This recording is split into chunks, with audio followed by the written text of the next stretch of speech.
Hello friends, कैसे हैं आप सब। I hope all you are fine.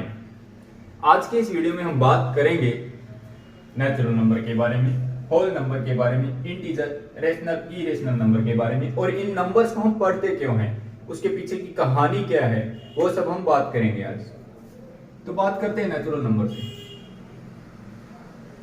Natural numbers है ना, क्या होते हैं नेचुरल नंबर। देखो, ये एक रास्ता है, यहां पर एक बंदा खड़ा है और इस पोजीशन का नाम है एक। इसने एक कदम रखा यहां पर, इसका नाम रख दिया 2। अब जितनी लेंथ 1 और 2 के बीच में थी, इतनी ही लेंथ पर आगे एक कदम और रखा, उसका नाम 3। अब ऐसे ही सेम लेंथ पर कदम रखता गया और नंबर्स बनते गए। इन सब नंबर्स को हम बोलते हैं नेचुरल नंबर्स। ओके, अब बात करते हैं होल नंबर की। ये होल नंबर क्या होते हैं। होल नंबर में बस एक ही चीज का फर्क है, वो है 0। ये एक रास्ता है, यहां पर एक बंदा खड़ा है जिस पोजीशन का नाम हमने 0 रख दिया।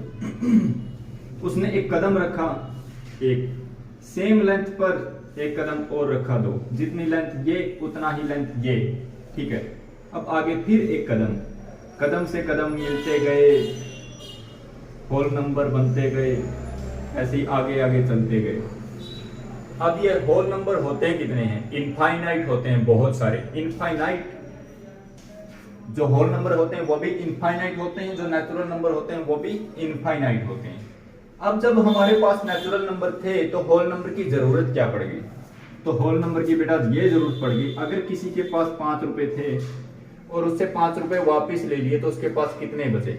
उसका जवाब देने के लिए कोई आंसर ही नहीं था, तो इसलिए अब उसका जवाब हमें मिल गया था कि हमें कहेंगे अगर किसी के पास 5 थे और हमने उससे 5 ले लिए तो उसके पास 0 बचा, ठीक है। अब बात करते हैं इंटीजर की। ये इंटीजर क्या चीज है। देखो, नेचुरल नंबर में भी, होल नंबर में भी हमें स्टार्टिंग पॉइंट तो पता है, एंडिंग पॉइंट नहीं पता। बट ये इंटीजर भाई साहब कुछ ऐसे हैं, इनका ना तो स्टार्टिंग पता है और ना एंडिंग, ठीक है। यहां पर 0, ये 1, ये 2, और सारे नंबर अपने पास वाले से सेम डिस्टेंस पर हैं। जैसे 4 3 से जितनी दूरी पर है, 4 से 5 भी उतनी ही दूरी पर होगा, और ऐसे ऐसे आगे आगे चलते गए, ठीक है। और ये नंबर इस साइड भी चलते हैं, -1, -2, -3, ऐसे ऐसे, ठीक है। पता ही नहीं कहां से चल के आए हैं, और ये भी नहीं पता कि कहां तक जाएंगे, है ना। इनका तो स्टार्टिंग पॉइंट तो पता था, इनका कुछ भी नहीं पता है। तो ऐसे हैं इंटीजर। अब इंटीजर की क्या जरूरत पड़ गई जब नेचुरल नंबर थे, होल नंबर थे, ऐसी क्या आफत आ गई थी कि इंटीजर भी चाहिए था। तो देखो बेटा, मैं 5 में क्या जोड़ूं कि मेरे को 0 मिल जाए। मैं 5 में क्या जोड़ूं कि 0 मिल जाए, तो -5 जोड़ दो ना। तब तक -5 नहीं होता था, बनाना पड़ा, है ना। तो इस टाइप के नंबर्स को हमने इंटीजर बोलना स्टार्ट कर दिया। अगर इक्वेशन की बात की जाए, x + 7 = 0, मैं x की जगह क्या रखूं कि यहां पर 0 बन जाए, तो x की जगह -7 रखना पड़ा। तो ऐसे ऐसे हमारे इंटीजर बनाने पड़े, ठीक है। अब बात करते हैं रेशनल नंबर की। रेशनल नंबर, अब ये रेशनल नंबर क्या होते हैं। वो नंबर जो कुछ बातों को मानते हैं, वो नंबर जो कुछ बातों को मानते हैं। अब कौन सी बातें। पहली बात, जिनको p/q की फॉर्म में लिखा जाए। दूसरी बात, जिसमें q क्या हो, ≠ 0 हो। और तीसरी बात, p और q दोनों क्या होने चाहिए, both are integer. Both are integer, दोनों के दोनों इंटीजर होने चाहिए, ठीक है। अगली बात, P और Q का अगर आप GCD निकाले ना, GCD, तो वो 1 आना चाहिए। जो नंबर इन 4 बातों को मानेगा उस नंबर को हम कहेंगे रेशनल नंबर, ठीक है। उस नंबर को क्या कहेंगे हम, रेशनल नंबर। अब देखो एग्जांपल, 5 क्या है। 5 एक रेशनल नंबर भी है। कैसे, 5 को मैं ऐसा लिख सकता हूं, 5/1, दोनों के दोनों इंटीजर है, नीचे वाला नॉन जीरो है। 5 का और 1 का जीसीडी निकालोगे तो 1 ही आएगा। बहुत बढ़िया। अब आप ये बोलो 4/6, दोनों के दोनों इंटीजर है, नीचे वाला नॉन जीरो भी है। 4 और 6 का जीसीडी 1 नहीं है, तो बेटा हमें पता है ये नंबर किसके बराबर है, 2/3 के। 2 और 3 दोनों इंटीजर, नीचे वाला नॉन जीरो, दोनों का जीसीडी भी 1। तो क्या हो गया, ये एक हमारा रेशनल नंबर है। अब जब ये बाकी नंबर थे हमारे पास, इंटीजर था, होल नंबर, नेचुरल नंबर, तो रेशनल नंबर की क्या जरूरत पड़ेगी। ठीक है, देखो एक बाप के पास एक आम था, आम 2 बेटों में बांटना था, तो नहीं पता था भाई किसको कितना कितना दिया जाए। रेशनल नंबर खोजे, फिर हमने कहा कि इसको भी 1/2 दे दो, इसको भी 1/2 दे दो। अब 1/2 पहले तो होता नहीं था, इंटीजर तक रेशनल नंबर बनाने पड़े, इसलिए 1/2। फिर समझदार बंदे ने जोड़ के देखा कि सही से बंटवारा हुआ है या नहीं। उस बंदे ने दोनों को जोड़ लिया और आंसर आ गया 1। बोला हाँ भाई सही बंटवारा हुआ है। तो इसलिए हमें रेशनल नंबर की जरूरत पड़ी। अगर मैं मैथमेटिकली आपको बताऊं तो ये देखो मैथमेटिकली ये जो हमारा है ना 2x + 7 = 0, x की जगह मैं क्या रखूं कि यहां पर 0 बन जाए, तो x की जगह मुझे रखना पड़ा -7/2 + 7 = क्या आ गया, 2 से 2 कैंसिल और -7 में 7 जोड़ेंगे तो 0। तो इस टाइप की इक्वेशनों का सॉल्यूशन नहीं था। इनका सॉल्यूशन बनाने के लिए हमें रेशनल नंबर बनाने पड़े। ठीक है, आपको शायद पता चल गया होगा कि रेशनल नंबर क्या होते हैं, क्यों जरूरत पड़ी। ठीक है, रेशनल नंबर की 2 डेफिनेशन हम पढ़ते हैं। एक डेफिनेशन तो ये है जो आपने नीचे सीखी है, और एक डेफिनेशन मैं आपको अभी बताऊंगा।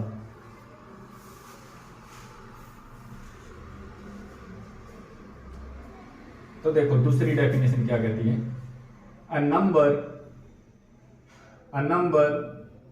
is said to be rational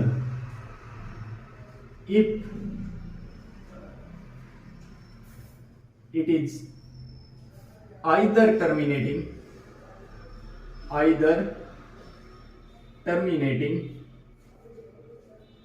or repeating after decimal. जो नंबर डेसिमल के बाद या तो रिपीट करते हैं या फिर खत्म हो जाते हैं, उन सबको हम रेशनल नंबर बोलते हैं। एग्जाम्पल ये देखो, अपना 0.5 खत्म हो गया ना डेसिमल के बाद, तो रेशनल है। 0.7777 रिपीट करने लग गया, ये भी क्या रेशनल है। 0.676767 रिपीट करने लग गया, ये भी क्या है, रेशनल है।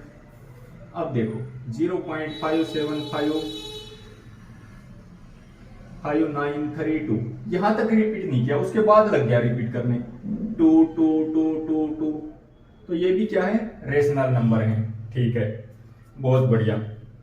जो भी चीजें आपको समझ में ना आए वो आप कमेंट सेक्शन में लिख सकते हैं, हम कोशिश करेंगे आपकी प्रॉब्लम को सॉल्व करने का, है ना। तो बात करते हैं इरेशनल नंबर की। Irrational number, a number is said to be irrational if it is neither terminating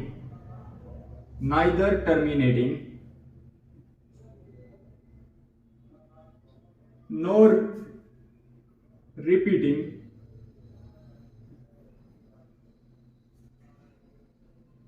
after decimal. जो नंबर डेसिमल के बाद है ना तो रिपीट करे ना टर्मिनेट हो, उसको हम कहते हैं इरेशनल नंबर।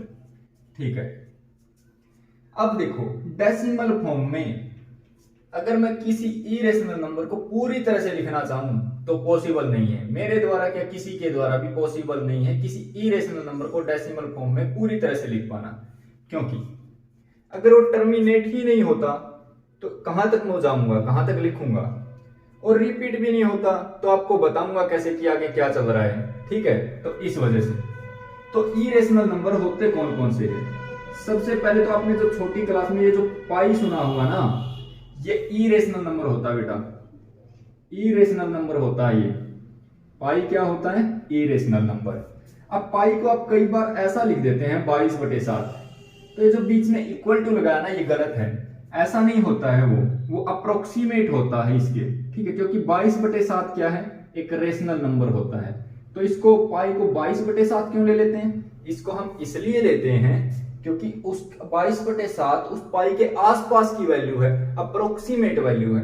अगर आप 22/7 से भी अच्छी वैल्यू लेना चाहें तो आप ये ले सकते हैं 355/113।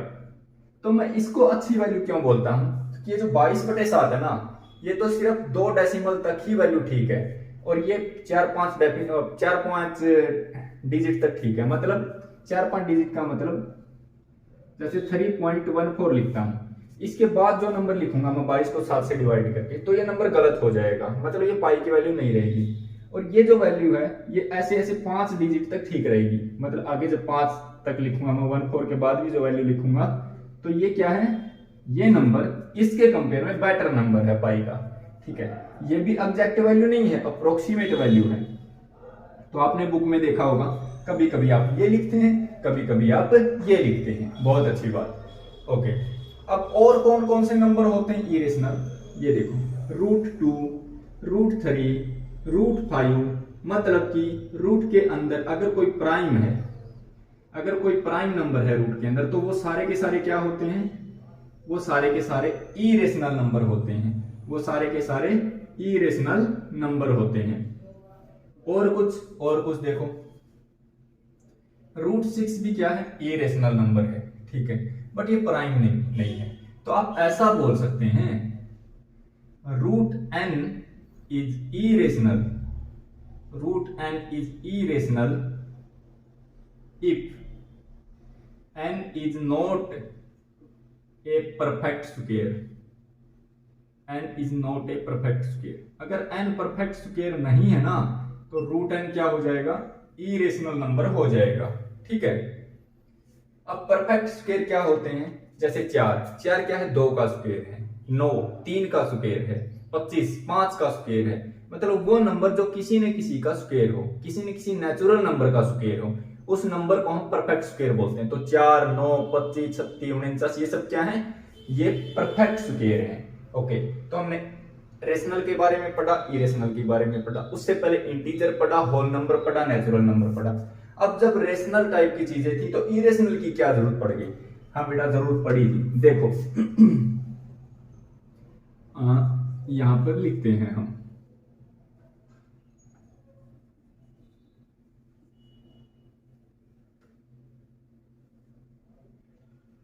देखो इरेशनल की क्या जरूरत पड़ी? x² -2 = 0। मैं इस x की जगह क्या रखूं कि मेरे को यहां 0 मिल जाए? ऐसा मेरे पास कोई रेशनल नंबर था ही नहीं, तब मैंने x की जगह √2 रखा। हमने √2 का स्क्वायर 2, 2 - 2 0। तो इस टाइप की इक्वेशनों का सॉल्यूशन ढूंढने के लिए, सॉल्यूशन बनाने के लिए हमें इरेशनल की जरूरत पड़ गई। ठीक है, क्योंकि इसका सॉल्यूशन रेशनल नंबर के अंदर हमें मिला ही नहीं। ठीक है, तो हमने इरेशनल सीखा। अब रियल नंबर क्या होते हैं?